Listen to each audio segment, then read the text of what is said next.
programs we've demonstrated thus far have used the sequence programming structure only, where each of the program instructions were processed one after another, in the order in which they appeared in the program. In many programs, however, the next instruction to be processed will depend on the result of a decision or a comparison that the program must make.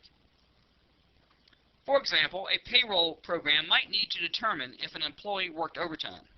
Assuming a 40-hour work week, the program can make that determination by comparing the number of hours the employee worked to the number 40.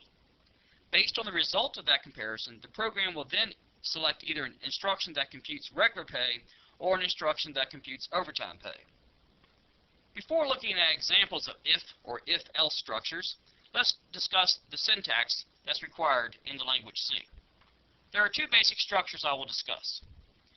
In both cases, the condition that you express must be placed in parentheses, immediately following the if statement.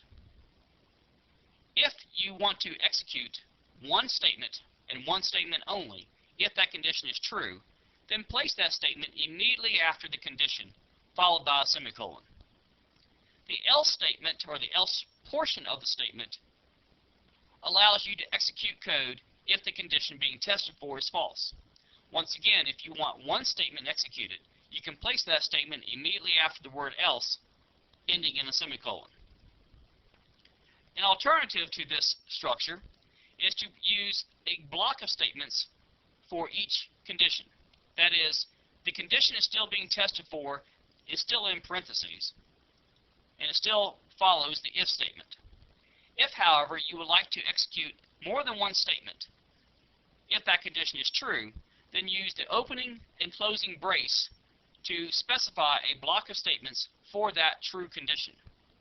Likewise, for the else condition, if you wish to execute more than one statement, use the opening and closing brace for the else portion of the statement. Inside of the braces, you write code as normal. That is, you use semicolons to end lines of code just like you would if you were not using the if-else structure. Note also in the illustrations that the if and the else portions are indented. This is not a requirement of the C language, but it does make your code much easier to read and understand. Also, when using the block method, you should indent the opening and closing brace. Once again, this is not a requirement of C, but it does make your programs much easier to understand and to work with. Also, one tip, although it is not required in the if statement, it is a good programming practice to mark the end of the if statement with a comment, such as end if. This will make your program simply easy to work with and have a notation of the end of each if and if-else structure.